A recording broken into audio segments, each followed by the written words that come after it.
지난주에 우리가 디모데전서 6장을 살펴본 것처럼 디모데전서 편지는 사도 바울이 젊은 목회자 디모데에게 보낸 편지입니다. 그리고 그 디모데가 목회했던 교회 이름이 어디였을까요? 기억나시나요? 에베소 교회였습니다. 자, 에베소 교회라는 것이 우리에게 주는 굉장히 중요한 메시지가 있습니다. 에베소라는 도시는 굉장히 발달한 대도시였습니다. 이 도시에는 사람들이 열광하는 두 가지의 아주 중요한 사건들이 일어나는데요. 이 에베소 도시에는 사람들이 무엇에 열광했냐? 첫 번째는 아데미. 여러분이 그 그리스 로마 신화에 보면 아르테미스라는 여신이 있습니다. 이 여신은 풍요의 신입니다. 풍요의 신. 이 풍요의 신, 그러니까 예나 지금이나 사람들이 넉넉하고 풍요롭게 뭔가 인생이 대박나기를 바라죠. 당시에 수많은 우상이 있었지만 그 수많은 우상 중에서도 이 풍요, 넉넉한 삶을 허락해 준다는 이 아데미 여신은 그 인기가 하늘을 찔렀습니다. 그래서 이 아데미 여신을 숭배하는 그 신전이 있었던 에베소는 이 아데미로 인해서 굉장한 그 영적 활동도 이루어졌지만 이것과 연결된 산업도 굉장히 많이 발달한 도시였습니다. 지금 저기 보면 그 아데미를 조각하는 사람의 모습이 나오는데 이 아데미 조각상을 파는 이 사람들의 그 부와 산업이 어마어마하게 크게 있었던 도시가 에베소라는 도시였어요. 그리고 이 도시에 또 하나의 큰 사람들의 열광을 불러일으키는 일이 있는데 그것은 바로 이 아데미를 기리는 거대한 축제인 에베시아라는 축제가 있었습니다. 이 에베시아라는 축제는 제일 먼저 뭘 할까요? 당연히 아데미 여신에게 제사를 드리는 것으로 시작이 됩니다. 자, 그 다음에 이 축제의 마지막으로 가면은 이 축제가 점점 고조가 되는데 이 마지막에 열리는 행사가 있는데 이 축제의 꽃인 대규모의 체육대회가 열립니다. 그러니까 오늘날 올림픽이 열린다고 생각하시면 돼요. 자, 이 올림픽 경기가 열리는데 오늘날 우리들의 경험하는 올림픽하고는 분위기가 좀 다릅니다. 여러분 오늘날 올림픽 하면 어떤가요? 어쩔 때는 올림픽이 했어?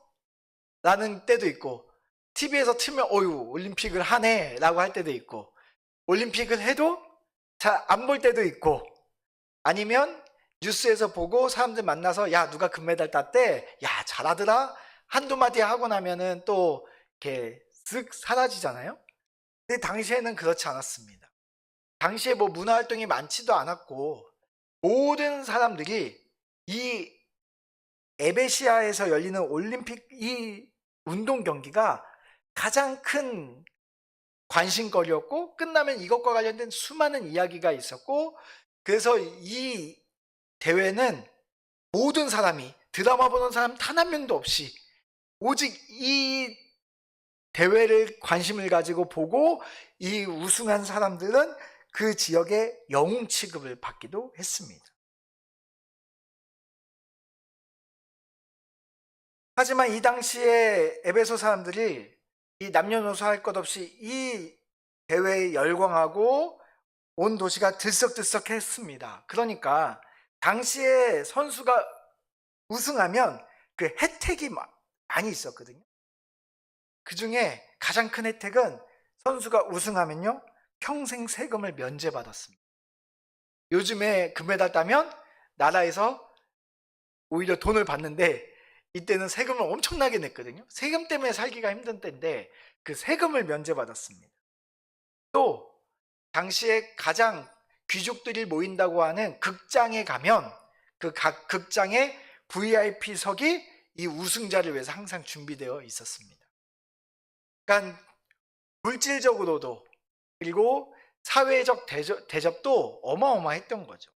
심지어 우승자가 고향으로 돌아가면 그 어마어마한 인파들이 그를 맞이해야 됐기 때문에 성벽을 허물고 그를 맞이하고 다시 성벽을 지을 정도로 이 우승자에 대한 대우가 어마어마했습니다. 그 이야기를 가지고 오늘 말씀을 보면 오늘 말씀이 좀 새롭게 보입니다. 디모데전서 6장 12절 말씀에 보면 믿음의 선한 싸움을 싸우라고 이야기하는데 이 싸우라는 표현이 바로 이 에베시아의 운동시합, 올림픽 경기를 이야기하고 있기 때문에 그렇습니다. 그러니까 싸우라, 그러니까 뭔가 머리끄댕이 잡고 싸우는 것처럼 우리가 그런 것을 생각할 수가 있는데 여기서 싸우라는 어떤 싸움을 이야기하는 거냐면 이 운동시합에서 승리하고 우승하기 위해서 우리 옛날에 그 막 송기정 선수가 마라톤 대회에서 우승하면 머리에 이렇게 뭘 씌워줬죠? 월계관을 씌워줬잖아요. 그러니까 이때부터 이어온 겁니다. 그러니까 그 월계관, 영광의 월계관을 차지하기 위해서 죽어라! 사력을 다해서 질주하는 그 대표 선수, 그 모습을 이야기하고 있는 겁니다. 그러니까 영광의 월계관을 차지하기 위해서 이를 악물고 싸워야 한다라는 표현을 하고 있는 거예요. 여러분, 김연아 선수가 은퇴하고 나서 한 TV 방송에 나와서 이런 말을 했습니다. 김연아 선수는 선수 생활하면서 단 한 번도 야식을 먹지 않았다는 거예요. 놀랍지 않습니까? 라면도 안 먹고. 엄마가 김연아 선수 때문에 라면을 몰래 방에서 혼자 먹었대요. 왜 그랬을까요? 김연아 선수가 이렇게 말해요. 그건 당연하다는 거예요. 야식이라는 개념 자체를 생각할 수 없었대요. 왜냐하면 나는 선수니까. 내가 선수기 때문에 나는 야식을 먹지 않았다고 이야기를 합니다. 그리고 나서 은퇴하고 나서 뭐가 가장 좋냐라고 물어보니까 이제는 은퇴했으니까 밤늦게 마음껏 먹어도 된다. 이게 너무 좋대요. 많은 운동선수들이 그렇게 말합니다. 은퇴하고 나서 이제는 마음껏 먹을 수 있어서 좋다라는 표현을 합니다. 선수로서 영광의 월계관을 얻기 위해서라면 절제는 당연한 거예요. 여러분, 김연아 선수가 밤에 라면을 먹지 않는 것은 맹목적인 어떤 고통스러운 시간만을 얘기하는 게 아닙니다. 그 고통 후에 다가오는 영광의 월계관을 위해서 지금 그 영광을 위해서 이 시간을 보내고 있는 시간이죠. 우리 신앙생활도 바로 이런 대표 선수와 같은 거룩한 긴장감에 있어야 된다는 것을 이야기하고 있는 겁니다. 우리의 신앙생활은 그냥 평안하게 그냥 물이 흘러가는 대로 바람이 부는 대로 이렇게 살아가는 존재가 아니라 우리는 싸워야 한다는 거예요. 우리는 이 운동 대표 선수 같이 영광을 위하여 오늘 하루를 긴장하고 그 영광을 위하여 오늘을 때로는 고통을 참으며 인내하며 하루하루를 살아내야 된다는 것을 이야기하는 겁니다. 자, 그렇다면 에베소 지역의 교회에 있는 이 성도들은 무엇을 위해서 싸워야 했을까요? 여러분, 아데미 신전에 가서 제사를 드리는 것은 그냥 기도하고 제사 드린다고 해서 끝나는 게 아닙니다. 이 에베소 성전을 중심으로 하는 에베소 도시 전체에 하나의 거대한 산업하고도 연결되어 있었어요. 아까 아데미 신전을 깎아서 우상을 만들어서 팔았던 것처럼 이 도시 전체가 쉽게 말하면 아데미를 팔아서 잘 먹고 잘 사는 동네였다는 거예요. 그러니까 에베소의 성전 중심에 모여있는 사람들은 풍요로워지고 싶어서 그 사람의 그 깊숙이 숨어있는 그 욕망을 가지고 살아가는 자들이었던 거예요.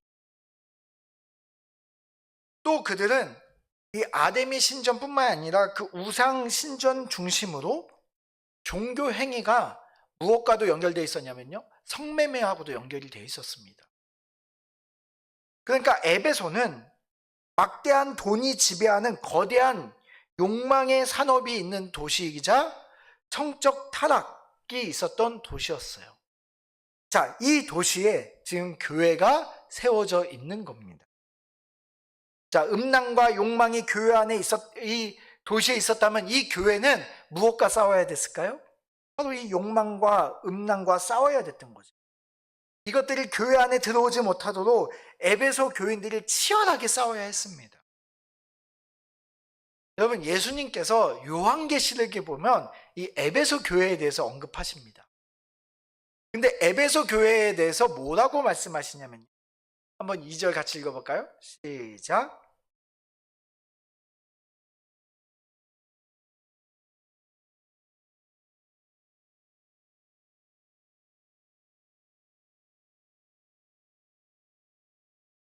네, 그들의 싸움의 결과가 어떻습니까? 그들은 예수님께 칭찬받을 만큼 잘 싸웠다는 거예요.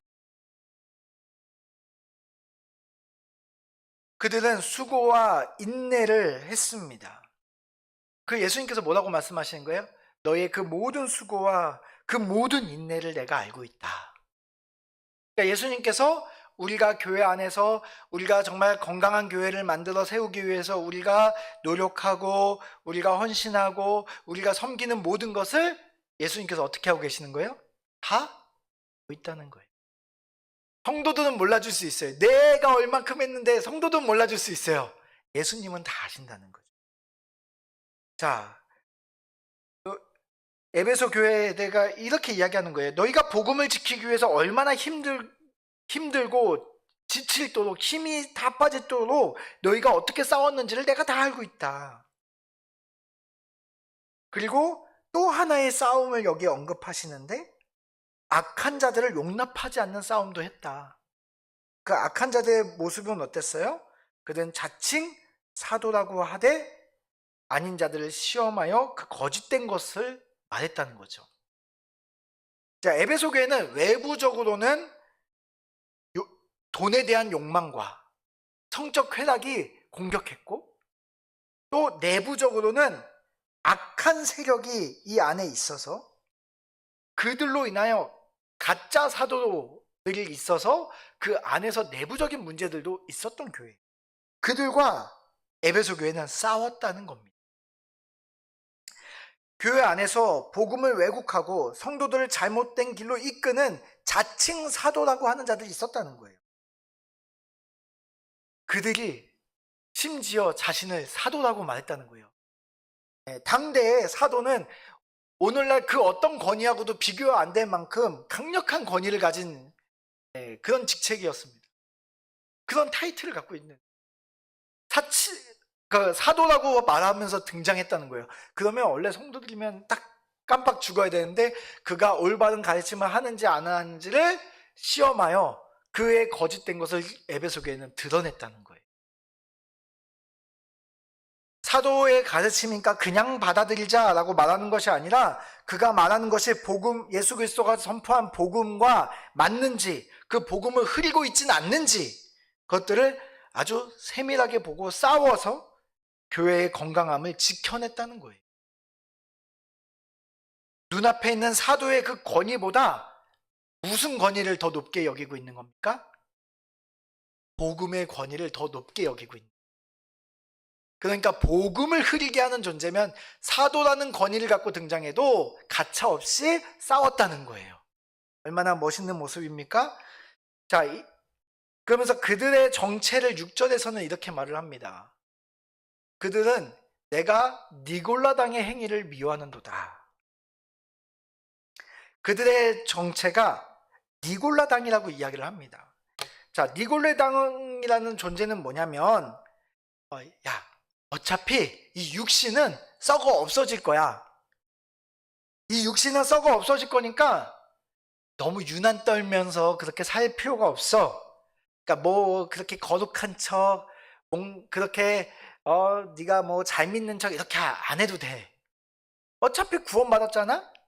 그러니까 네 육신은 썩어서 없어질 거니까 네 육신이 짓는 죄 정도는 괜찮아. 그러면서 세상의 문화도 즐기고 둥글둥글하게 타협하면서 살아. 유난 떨지 마! 라고 속삭이는 이단의 가르침을 가지고 있던 곳이 니골라당이었습니다.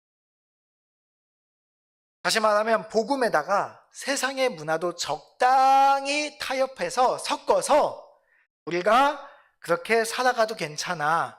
근데 그 세상에서 들어오는 것들이 뭐예요? 적당히 인간의 돈에 대한 욕망 섞고 살아도 괜찮아. 교회 다니면 부자 돼. 너 예수님 잘 믿으면 하나님 너 부자 만들어줘. 이렇게 생각해도 괜찮아. 성적 쾌락도 여기다가 갖다 넣는 거야.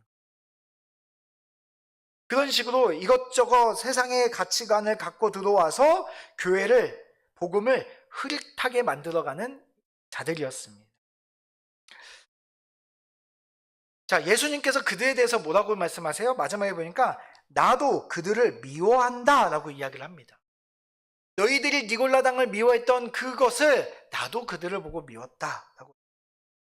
복음을 흐리게 만드는 그들의 행위가 나도 미웠다고 말하고 있는 겁니다. 여러분, 에베소 교회의 모습 보니까 어떻습니까? 대단한 교회죠. 대단한 교회입니다. 하지만 그들에게 예수님께서 치명적인 책망을 하나 하십니다. 4절 말씀 우리 한번 같이 읽어볼까요? 시작.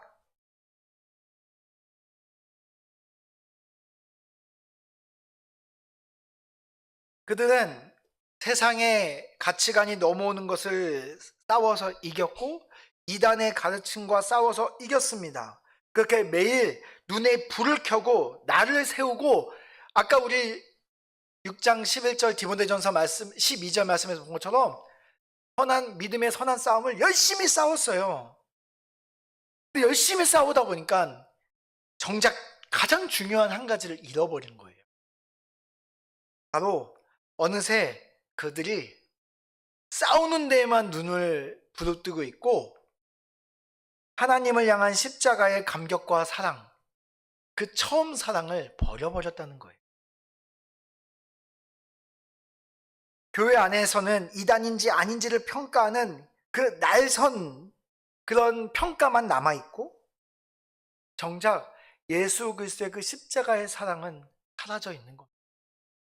십자가를 보고 마음이 감동이 되고 눈물이 나고 그 앞에서 다시 내가 죄인임을 고백하고 이런 거는 사라지고 날마다 세상의 가치관과 싸우고 이단과 싸우고 그 싸우는 것만 남아있는 거예요.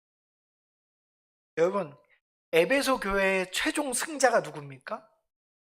이 싸움의 승자가 누구예요? 이 싸움의 승자는 예수님이 아닌 거죠. 이 싸움의 승자는 복음이 아닌 겁니다. 싸우다가 결국에는 십자가의 사랑을 잃어버렸다면 이것은 교회가 승리한 게 아닌 거예요. 결국엔 어떻게 된 거예요? 교회는 패배한 겁니다. 교회는 패배하고 결국에는 그들은 그리스도인들의 삶은 무너지고 삶이 황폐하게 돼버린 거죠. 세상의 문화와 싸우는 것 중요합니다. 믿음의 선한 싸움을 해야죠. 말씀이잖아요. 내부의 적인 복음을 흐리게 만드는 이단과 싸우는 것도 중요합니다. 말씀이 그렇게 쓰여져 있잖아요. 그러나 우리가 무엇을 위해서 싸웠는지를 잃어버리면 안 됩니다. 우리는 복음을 위해서 싸웠습니다. 결국에는 싸워서 복음이 승리하게 만들어야 되는데 싸움은 싸웠고 승리는 한 것 같은데 남아있는 게 아무것도 없는 십자가는 잃어버린 상태가 되었다는 거죠. 그래서 12절 말씀에 보면 우리가 그 믿음의 선한 싸움을 싸우라로 끝나는 것이 아니라 또 하나를 더 이야기합니다. 우리가 잊어버리지 말아야 될 것을 한 가지 더 이야기하는 거죠. 자, 무엇인가요? 영생을 취하라고 이야기하고 있습니다. 영생을 취하라. 우리가 싸우는 것에만 신경 쓰면 안 된다는 거예요. 싸우는 것도 싸워야 되지만 또 한편으로는 우리가 취해야 된다는 거예요. 영생을 취하는 것도 놓치지 말아야 된다는 겁니다. 여러분, 여기서 영생을 취하라는 것은 뭔가 내가 열심히 해서 영생, 구원을 얻어라 라는 표현처럼 느껴지지만 그러한 표현이 아닙니다. 그러니까 우리가 노력해서 구원을 받아라 라는 표현이 아니고요. 여기서 말하는 영생을 취하라 라는 표현은 믿음의 선한 싸움을 싸우면서 내가 이미 받은 그 영생을 꽉 붙잡아야 된다는 거예요. 그러니까 우리가 어떻게 싸워야 되는 거예요? 우리가 한 손으로는 싸우지만 한 손으로는 우리가 이미 받은 그 구원의 영생은 꽉 붙잡고 있어야 된다는 거예요. 그러니까 싸우다가 이거 놓고 이렇게 싸우면 안 된다는 거예요. 한 손엔 영생을, 한 손에는 검을 들고 이렇게 싸우는 모습을 보여주고 있는 거죠. 여러분, 트랙을 달리는 선수가 있습니다. 달리기 선수가 있어요. 누구보다 빠릅니다. 누구보다 열심히 뛰어요. 근데 결승선하고 반대로 뜁니다. 그럼 어떻게 됩니까? 그 사람이 영광의 면류관을 얻을 수 있습니까? 얻을 수 없습니다. 어디로 뛰어야 됩니까? 방향을 제대로 잡아야 되는 거예요.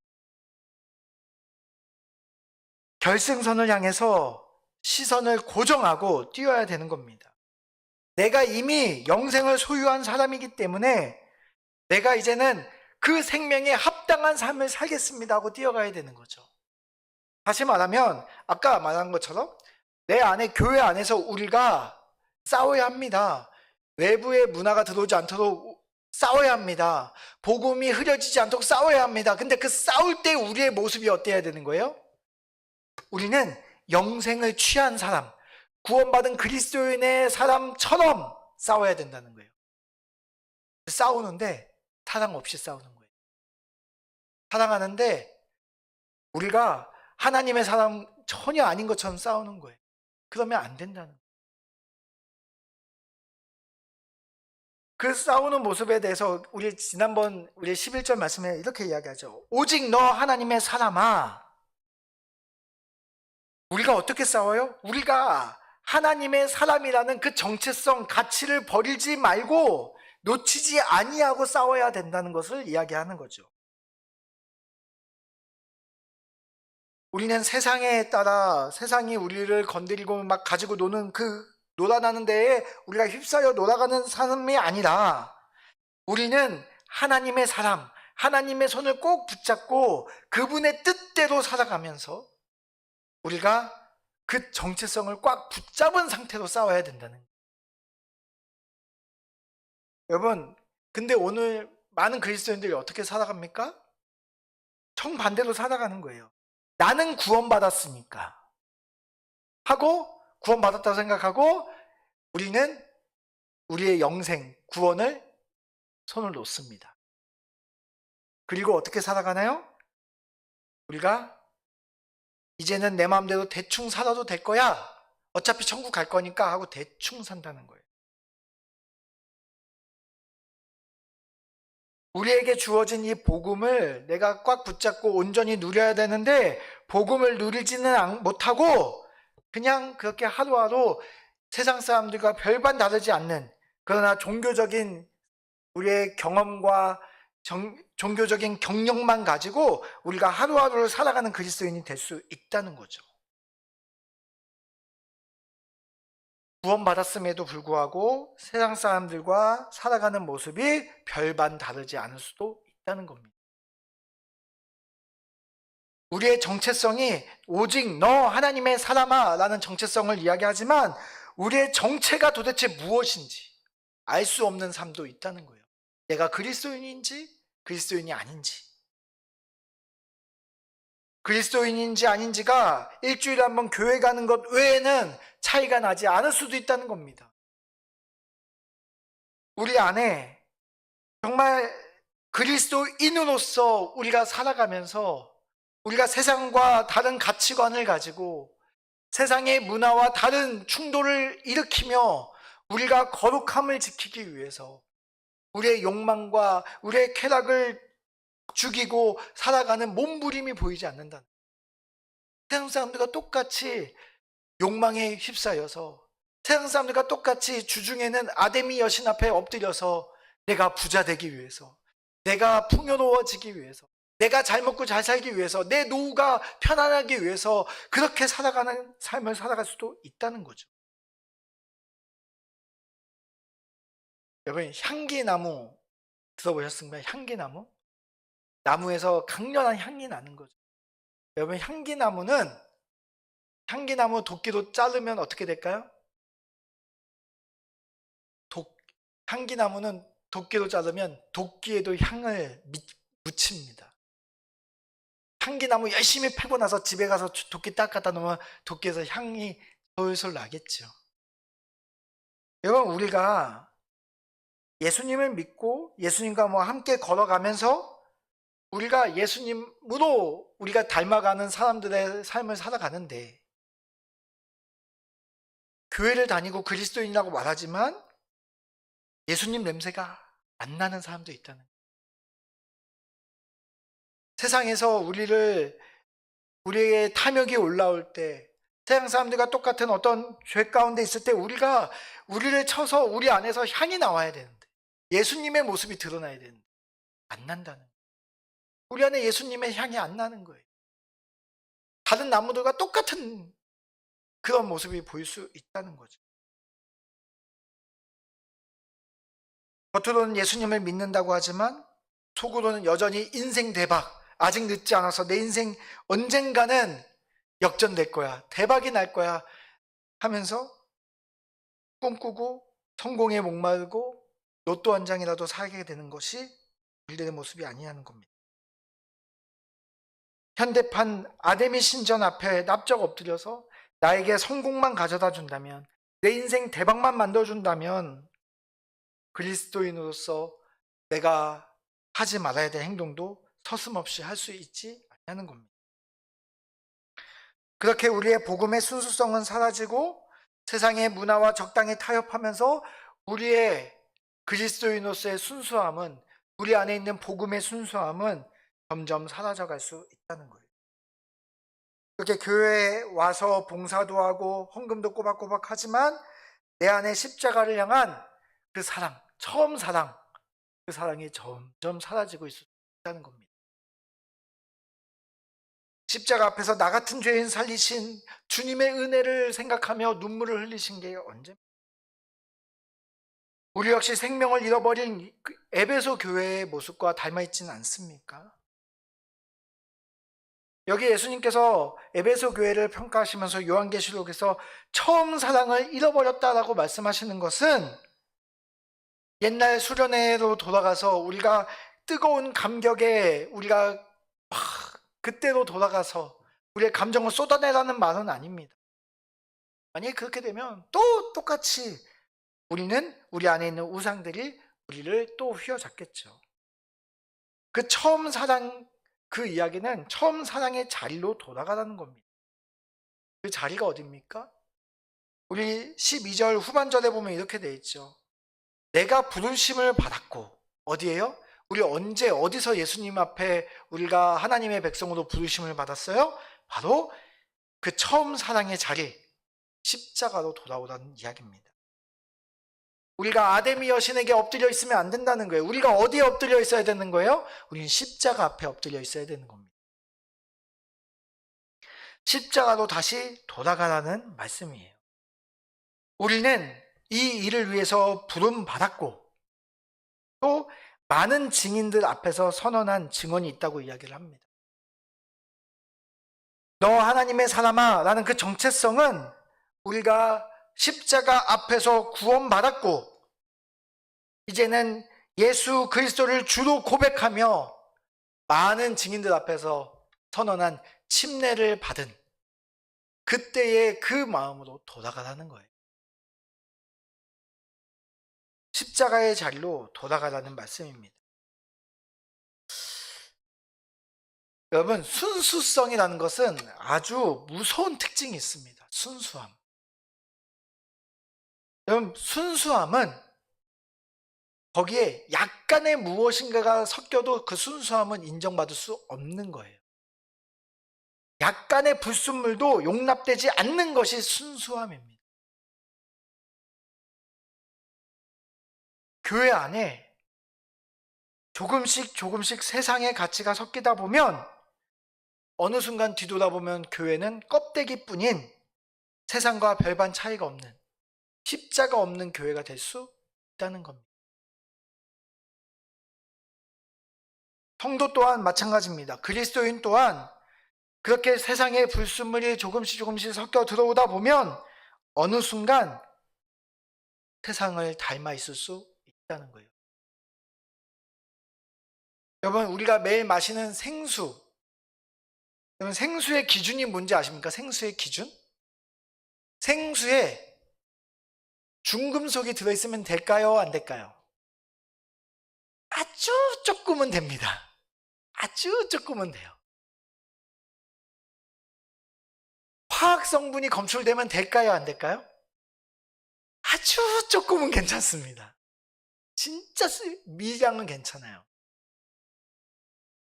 그런데 거기에서 아주 강한 기준이 하나 있습니다. 그 기준이 뭐냐? 바로 녹농균이라는 기준이에요. 이 기준은 얘는 중금속도 아니고요, 화학 성분도 아닙니다. 살아있는 균이에요. 이건 단 하나가 발견돼도 이 물은 생수로 쓰일 수가 없게 됩니다. 다른 거는 허용치가 있고 그 허용치보다 적으면 통과입니다. 하지만 불검출이라는 기준이 있습니다. 단 하나라도 나오면 안 되는 겁니다. 왠지 아십니까? 왜냐하면 균은 단 하나만 들어가도 유통과정 속에서 폭발적으로 증식하기 때문에 그렇습니다. 하나 정도는 괜찮지 않아요? 라고 생각할 수 있지만 그 하나가 그 물 안에 들어가서 증식해버리면 시간이 지나면 그 안에 그 균으로 가득하기 때문에 균은 단 하나도 발견되면 안 되는 거예요. 우리의 신앙생활도 마찬가지입니다. 이 정도는 괜찮겠지. 이 정도 세상 문화는 우리 안에 들어와서 짬뽕돼도 괜찮겠지. 타협할 수 있습니다. 교회 안에 이런저런 사정으로 눈 감고 넘어가도 되겠지라고 생각하는 것들이 있을 수 있습니다.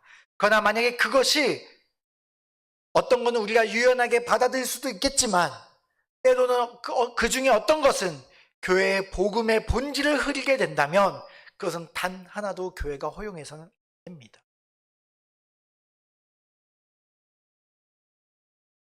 만약에 그것이 단 하나 0.0001%라도 그것이 그 불순물이 섞이게 된다면 교회 전체를 병들게 하는 것은 시간 문제이기 때문에 그렇습니다. 바울은 우리가 살아가는 이 치열한 영적 전쟁터 같은 삶 속에서 우리를 향해서 그래서 오늘 이 말씀을 주고 있는 겁니다. 우리 지난주에 이어서 우리가 4가지의 명령을 바울이 우리에게 하고 있는데 첫 번째는 피하는 겁니다. 여러분, 우리는 죄인이라는 본성을 타고난 존재들입니다. 여러분, 그래서 우리가 구원받은 다음에도 우리가 어떤 특징이 있냐면 구원받았으니까 이제는 죄는 거들떠도 보고 싶지 않아 라고 살아가면 좋은데 우리가 어떻게 살아가냐면 우리가 죄인이기 때문에 구원받은 다음에도 어디까지가 내가 가도 되는 죄인지를 적당히 시험하면서 살아갑니다. 아이들이 그렇잖아요. 시험 기간에 TV를 보는데 언제까지 TV를 볼까요? 엄마 아빠가 화내거나 잔소리 할 때까지 TV 보죠. 이게 뭐예요? 우리가 죄인이라는 본성 때문에 그래요. 어디까지 내가 죄 걸리지 않고 하나님 앞에 혼나지 않고 내가 죄를 가까이 갈 수 있는지를 우리가 시험하면서 삽니다. 우리가 알량한 객기를 부려요. 꼭 그렇게. 어디까지 가까이 가야 죄일까? 아닐까? 죄에서 멀리 떠진 게 아니라 요 정도는 죄가 아니겠지? 라고 생각하고 살아가는 거죠. 어린아이가 불장난하듯이 죄의 언저리에서 우리가 맴도는 게 우리들의 본성입니다. 여러분, 죄는요, 그런 객기로 살아남을 수 있는 것이 아닙니다. 죄는 우리 안에 하나만 들어와도 폭발적으로 증식하게 됩니다. 그래서 우리는 죄가 우리에게 다가올 때 우리는 무조건 뭐 해야 되냐면 피해야 됩니다. 도망가야 합니다. 결코 우리는 죄를 이길 수 없는 존재이기 때문에 예수님이 십자가에서 죽으셨어요. 요 정도는 내가 이길 수 있겠지, 그런 생각하면 안 됩니다. 우리는 죄를 발견하면 즉시 가볍게 보지 말고 피해야 됩니다. 두 번째는 뭐예요? 따르라고 명령하고 있습니다. 여러분, 죄를 피한다고 해서 끝나는 게 아닙니다. 죄를 피해서 여러분이 남는 시간 뭐 할 거예요? 죄를 피해서 여러분의 빈 마음은 뭐 할 거예요? 그거 가만히 두면요, 다시 슬금슬금 죄로 채우려고 합니다, 우리가. 그 빈자리에 어떻게 해야 될까요? 11절에 나왔던 예수 그리스도의 성품, 그것들을 채워 넣어야죠. 의와 경건과 믿음과 사랑을 맹렬하게 채워 넣어야 합니다. 우리가 이 따르라는 말을 지난주에 봤던 것처럼 사냥개가 목표를 향해서 추적하듯이 따라가는 표현이라고 했는데, 예수님을 닮아가는 삶을 위해서 우리가 맹렬히 따라가야 되는 겁니다. 우리가 죄를 피하고 예수님을 맹렬하게 따라야지만 우리가 승리할 수 있게 되는 거예요. 또 오늘 봤던 말씀도 우리가 생각해 보면 우리는 싸워야 합니다. 가만히 있는다고 거룩해지지 않습니다. 세상은 끊임없이 우리를 타협하라고, 복음을 흐리게 만들라고 니골라당처럼 우리에게 속삭입니다. 적당히 살아. 둥글둥글하게 살아. 너만 뭐 이렇게 튀게 그래. 여러분, 김연아 친구들이 그러지 않았겠어요? 야, 남들 운동선수들도 다 밤에 야식 먹더라. 적당히 해. 여러분, 태능선수촌 그 근처에 가면은 옛날 여러분 나이 드신 분 할 때 허참 씨가 운영하는 갈비집이 있습니다. 태능선수촌 거기 운동선수들이 엄청 와요. 몰래 빠져나와서요. 여러분, 최고가 되기 위해서는 결국에는 이 포기할 때 얼마나 많은 사람들이 유혹했겠어요. 야, 너만 튀려고 하지 마. 적당히 해. 하지 않았겠습니까? 여러분, 이 거짓말과 우리는 싸워야 합니다. 피 튀기게 싸워야 되는 거예요. 내 안에 욕망, 내 안에 타협하려는 마음, 나태한 마음, 이 거룩한 전쟁을 우리는 계속해서 싸워 나가야 합니다. 우리가 하지만 싸울 때 싸우더라도 우리가 놓치지 말아야 될 명령인데, 그것은 뭐냐면 영생을 취하라는 명령. 우리는 싸울 때 싸우더라도 한 손에는 반드시 복음을 꽉 붙잡고 있어야 합니다. 우리는 날마다 십자가 앞으로 나아가야 합니다. 우리의 복음이 불순물이 생기지 않도록 매일매일 복음의 순수성을 지키기 위해 십자가로 나아가야 합니다. 처음 예수를 주로 고백했던 그 순수함을 회복하기 위해서 우리는 날마다 기도의 자리로 나아가야 합니다. 오늘은 내가 순수함에 망가지진 않았는지, 오늘 내 삶 속에는 불순물이 검출되진 않았는지, 오늘 내 삶 속에는 내 죄악이 검출되진 않았는지, 오늘 나는 사랑 없는 내 모습이 검출되진 않았는지, 내 삶을 돌아봐야 하는 겁니다. 오직 너 하나님의 사랑아 라는 그 정체성을 기준으로 나를 바라보고 내 삶이 어긋났다면 내 삶을 다시 한번 십자가 앞으로 옮겨야 합니다. 그래야 우리가 비로소 주님이 우리의 삶에 부여하신 그 복음을 온전히 누리며 살아갈 수 있게 되는. 여러분, 우리가 날마다 십자가 앞에 나아가야 합니다.